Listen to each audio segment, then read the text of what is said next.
Bueno, boas tardes a todos. Empezar como os meus compañeiros agradecendo ao Consello da Cultura e a Carlos Nárdez terme invitado aquí e tamén empezar aclarando que eu non son nin arqueólogo, nin son enxeñeiro, polo tanto xa me recoñezo ahora mesmo como alguén que non sabe nada de vías romanas. Entonces non sei moi ben que fago aquí, e por eso mesmo debe ser dos únicos que estamos hoxe na mesa, o único que Carlos Nárdez lle puxo deberes, cando antes falou. Entonces, tiña que responder moitas preguntas, teño unhas notas un pouco sobre o que eu pensaba que era un pouco que Carlos me encargou, que era falar dos instrumentos que ten a administración pública para a protección das vías romanas, pero tamén penso que quizá o máis interesante, aproveitando aos tres persoas que me antecederon, que saben moitísimo máis de vías romanas que min, que o mellor o máis interesante de todo o que viemos facer aquí, ou quizá o que vos motivou pasar esta tarde de calor aquí metidos nesta pequena sauna, é poder dialogar ou poder ter un debate sobre estes temas. Entón, eu tiña preparado, como decía, pois para falar os 45 minutos que me dicían, vou intentar resumilo en 15, porque tampouco creo que teña moito máis interés o que eu iba a aportar. Empezaba falando do que eu considero que é o patrimonio cultural, pero como eu creo que estamos entre xente que está interesada no patrimonio cultural, saltome directamente todo isto, porque todos sabedes, ou por lo menos para todos vos, significa o patrimonio cultural. Do que eu quería reseñar deso é que o patrimonio cultural ten un concepto de contemporaneidade. Non se pode analizar o patrimonio cultural hoxe polo que pensaba Lemur cando facía a autovía, nin que lo pensaba Ponsorolla cando restauraba ou consolidaba a ponte que iba a quedar afundida, nin polo que pensábamos os técnicos de patrimonio e os técnicos que traballaban na rehabilitación de Vianova hai 17 ou 20 anos. O concepto é permanente na súa evolución e na súa consideración. Iso pode levar que bens culturais, incluso elementos culturais que nun momento determinado non teñen ningún valor, noutro momento, máis ou máis afastado no tempo, si o teñan. Ese é o proceso de patrimonialización. E o proceso de patrimonialización é básico para a protección do patrimonio cultural. Se non hai patrimonialización, se unha población, a persoas relacionadas co patrimonio, os que viven a carón del, pero tamén todos, e aí está o valor que poden ter, un ben local, un ben de interés para a comunidade autónoma, un ben de interés nacional, un patrimonio mundial, nesse caso falando para toda a humanidade ese ben ten un significado que fai que sexa imprescindible a súa salvaguarda e a súa permanencia. Pero sempre, é unha das cuestións que eu quería resaltar aquí, cando ese ben ten un testemunho físico, falando de bens materiais, mobles e inmobles. Porque senón estaríamos falando de bens inmateriais. E os bens inmateriais pódense protexer, se poden difundir, se pode falar deles todo o que se queira e se poden promover na súa permanencia no tempo. O que non se poden é conservar. Un ben inmaterial está na cabeza de cada un dos persoas que o soportan e que o manteñen. E nós, no que ten a xente na cabeza, non podemos actuar. Entón, se a xente quere esquecer un ben inmaterial, está no seu dereito, e pode esquecer. Co cual, como temos visto hoxe, as vías romanas son un feito real, existiron, non hai ninguna dúbida, hai publicacións desde a época dos romanos que falan delas, con máis ou menos acerto, porque se seguimos as que son contemporáneas de cando se construíran, nin sequera nos permiten ir por elas, hasta teorías ou traballos magníficos como os que vimos hoxe, que un ordenador é capaz de pensar por onde vai esa vía romana, con algún fallo, con algún acerto. Pero o único que nos demostra que existe algo que podemos protexer son os miliarios que coñecemos, os que se permanecen, as pontes en mellor estado que se conservan e aqueles trazos donde queda pois os alicerces de unha vía, as construcións, os noiros que se facían para construirla e, excepcionalmente, creo que en Galicia non temos, desgraciadamente, os pavimentos co que se remataban. Os elementos culturais, o pasado, as cousas vellas, as cousas antigas, que falaban os nosos antecesores, sempre foron interesantes, foron curiosas. Moitas veces porque non eran quen as xeneracións seguintes de repetilas. Eso deriva unha funcionalidade, un interés funcional. Hai que conservar o que fixeron os anteriores porque non sabemos repetilo e porque nos sigue sendo útil. Desde ese punto de vista, e as vías romanas os demostran, en moitos casos seguiron sendo tan útiles que acabaron desaparecendo debaixo de estradas nacionais ou de autovías que coinciden co seu trazado, porque era a mellor forma de analizar un territorio e como moverse por ele. En outros casos, non son útiles. Eu non sei se digo unha barbaridade entre este auditorio tan experto, pero mellor en un momento deixou de ser interesante ir de Brácara a Astorga. Deixaron de ter relación. Ao mellor os de Brácara preferían ir a outro sitio, ao Porto, a Lisboa. E deixa de ser útil esa vía, e abandónase. Abandónase totalmente, e o tempo, que tamén traballa e tamén aporta, en algún caso, valor, pero en outro caso, fai que desaparezcan os bens, fixo que desapareceran as vías. A técnica, a dos ordenadores, as das TIC, que hoxe nos deixa facer un programa de ordenador que é capaz de pensar como pensaría un romano. Eu, quizá, traballaría nun programa que fixera eso, pensar como pensaba un romano, e non pensar como pensamos nós que pensamos un romano. En eso hai tratados e probablemente cuestións matemáticas ou como a pendente medida que teñen as calzadas, e o dato firme que hai un prontuario, un prego de condicións sin dúbida moi completo que tiñan os enxeñeros romanos para facer as vías desde Roma hasta este extremo do mundo coñecido da mesma forma, pois intentar meter eses datos, ese prego de condicións no programa, e así ao mellor acertaríamos ou sabríamos por onde iban.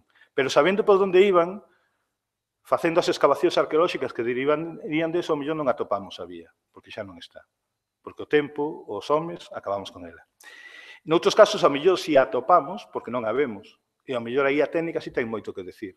Os programas LIDAR, os temas de análisis territorial, todo o que nós hoxe non coñecemos e que ao mellor dentro de 2 días o temos no noso móvil que andamos pola casa, ao mellor permítenos ocultar o que agora temos oculto e conservar moita traza. Ben, e para non enrollarme, que teño certa tendencia. Eu iba a decir, as vías romanas, a preocupación de conservarlas desde o punto de vista da administración é novo, non. Eu tiña aquí unha escolma que voume saltar toda, pero decir que pois, a primeira lei que hai en España, que é a lei de 1911, a lei de patrimonio, refírome de protección do patrimonio, que é a lei de excavacións de 1911, xa fala de elementos de antigüedade. Fala tan de elementos de antigüedade que os acota, non? A prehistoria, o mundo que ten que protexer a arqueoloxía, o que ten que protexer as excavacións arqueolóxicas remata na Edade Media. A partir de aí non interesa. No 26 xa pasa máis alá, e sigue falando de arqueoloxía e sigue falando de medios. E por que chamo a atención desto? Porque logo ven a lei de 33, a lei de 85 española, a lei 95 galega, a primeira lei de patrimonio. Pero por que falaba desto? Porque no ano 1931, a República, que fai un famoso decreto que protexía ese ponte que era a Pontepedriña, cando vamos a ese decreto e buscamos o que fala da provincia de Salamanca, aparece a Calzada de la Plata. Outra vía romana, a coñecida hoxe como Vía de la Plata, que desde Mérida chegaba a Astorga, desde o ano 31 está protegido, coa consideración no ano 31 de monumento histórico artístico, que é o que logo fundamenta a lei do 33. Entón, cantas vías hai protegidas en España? Pois pouco máis que unha decena delas. A maioría delas son trozos, o sea, unha ponte, 100 metros de vía que chega a esa ponte que se conservou, un trociño de vía que atravesa un pobo. Pero temos protegida, ou teñen protegida, outras comunidades autónomas, pois a Vía da Plata en toda a provincia de Extremadura. A Vía da Plata en toda a comunidade autónoma de Castela e León, porque aproveitaron que tiñan ese decreto do ano 31, no ano, hai pouco, no 2011, decidiron incoar o resto das provincias que lle faltaban, Zamora e León, e a declaran ben de interés cultural. No ano 31 era monumento histórico artístico, no ano 2011 é conxunto histórico, que é curioso, porque se vemos a delimitación desa vía, é unha relación de concellos enteira, de forma que, seguindo ese decreto de incoación, todo o concello de Salamanca, o todo o concello de León, todo o Concello de Zamora, non, de León non, que non pasa, todo o Concello de Astorga ou todo o Concello de Zamora polos que pasa a vía serían conxunto histórico, cousa que dubido eu moito que lle estén aplicando ese régimen de protección na Comunidade Autónoma de León. Sinceramente dubido, pero non o sei. A máis recente, nosos veciños, os asturianos, que decidiron que a Vía da Plata continuaba a partir da Astorga e chegaba a Xixón, ali a un castriño que teñen na punta máis ao norte. E tamén a declaran, no caso dos asturianos, a declaran vía histórica. Eles teñen unha lei que permite esa categoría de protección, os castelanos de Castela non a teñen, na lei 85 do Patrimonio Histórico Español as categorías son escasamente 4, como sabedes, os asturianos si teñen a de vía histórica, declaran vía histórica. Curiosamente, si vedes os dous decretos, porque é unha vía, esta resolución de 27 de abril de 2015 da Consejería de Educación y Cultura y Deportes, por la que se incoa expediente para la declaración como bien de interés cultural con la categoría de vía histórica de la Vía de la Plata en Asturias, bueno, pois no 2016 volveron a incoar. E por qué? Porque tuveron unha alegación da Comisión de Urbanismo e de Ordenación do Territorio que lles din que como se lles ocurre poñer un ámbito de protección de 30 metros a cada marxen da vía en un sitio que o propio decreto di que se chama vía oficial e que non hai ningún solo vestixio de que por aí pasara a vía histórica. Este decreto, a incoación do 2015, a incoación do 2016, onde se corrixe eso, e o único ámbito de protección nas zonas rurais, porque non se aplica nas zonas urbanas dos 30 metros, aplícase solo nos trazados de vía original. Se colledes o decreto, que ten moitas follas, aparece a vía trazada, unha liña que vai percorrendo o territorio, a maior parte dela en color negro, en algunhas zonas, un porcentaxe mínimo desa vía en color vermello, que é onde sí quedan testimonios, onde sí se protexe. Co cual, é posible protexer unha vía como un ben de interés cultural no marco da lei galega actual como un ben catalogado ou como un ben declarado de interés cultural? Pois sí, xa é posible desde o ano 1911 que había a lei de excavacións e que xa recoñecía ese valor e como demostra que no ano 1931 xa se declarou un. Hai interés de facelo? Pois en España, por se queredes ter un número, hai 17.107 bens de interés cultural declarados. Hai 10 vías, ou 10 trozos de vía, ou 10 anaquiños de vía. E iso contando dúas veces a incoación do 31 e a incoación de 2011 da vía Castelá, de Castela e León, na Comunidade de Castela e León. De esas 10 vías, 4 están incoadas, nin siquiera alcanzaron, como lles pasa aos asturianos, a consideración de ben declarado, non están no rexistro de bens de interés cultural.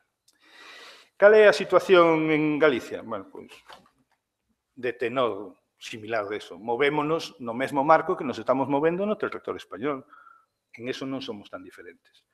En Galicia temos no inventario de patrimonio de bens arqueolóxicos de Galicia do orden de 17.000 bens.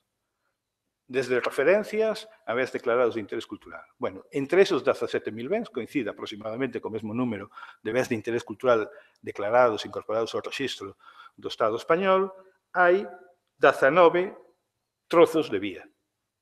19 trozos de calzada, máis longos, máis pequenos, mellor documentados, peor documentados. Están todos protegidos, están todos no inventario. Iso significa que ante actuacións supoñen a evaluación de impacto ambiental ou que supoñen actuacións de grave afección ao territorio onde podemos actuar en unha situación moi previa, desde logo, desde os servizos técnicos da Consellería de Cultura, vai se aplicar unha protección a esa vía que, como mínimo, vai ser unha prospección intensiva desa zona, comprobar os restos que permanezcan dela e a súa salvaguarda. Nestas vías, e nas proximidades destas vías, e mesmo nos trozos intermedios que, tendo estas vías, permítenos xustificar que temos dúbidas razonables de que por ali pase. Incluso estamos facendo en donde algunha diputación provincial señalou, puxo moxos, dicindo que había unha vía, incluso aplicándolle controles arqueolóxicos en esa zona en base a esa señalización, sin que a nós nos conste, na nosa documentación, de que por aí pase unha vía. Ao mellor atopamos, é a forma de facelo. Podemos declarar a vía nova ben de interés cultural? Desde logo que sí.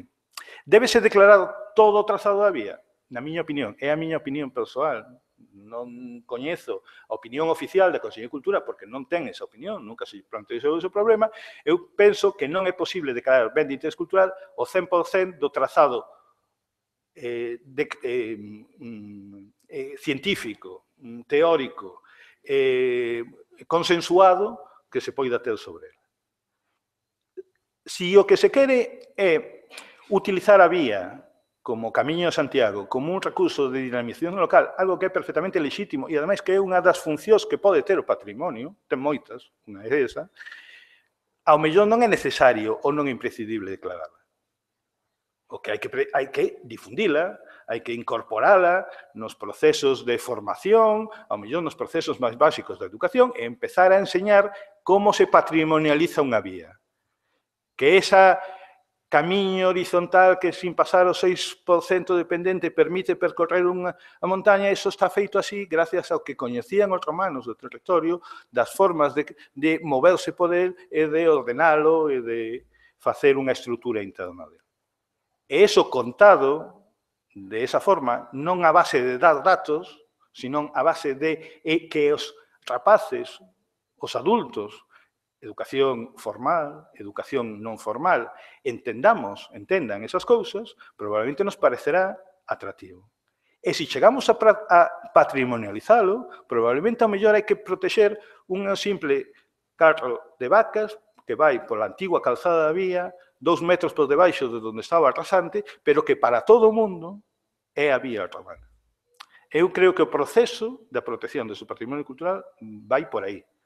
Ahora, para que poida ir por aí, hai que seguir avanzando na línea na que todos os que falachedes antes que a min, con moita máis, ademais, sapiencia, estades facendo, que é comprobar, demostrar, estudar por onde iba. Donde nos quedan trozos de vía, donde temos miliarios, donde esos miliarios de verdad marcan unha vía, miliarios, restos de estruturas, campamentos, pontes, marcas na pedra que falan dunha caixa, dunha explanación dunha vía, e iso é conservable.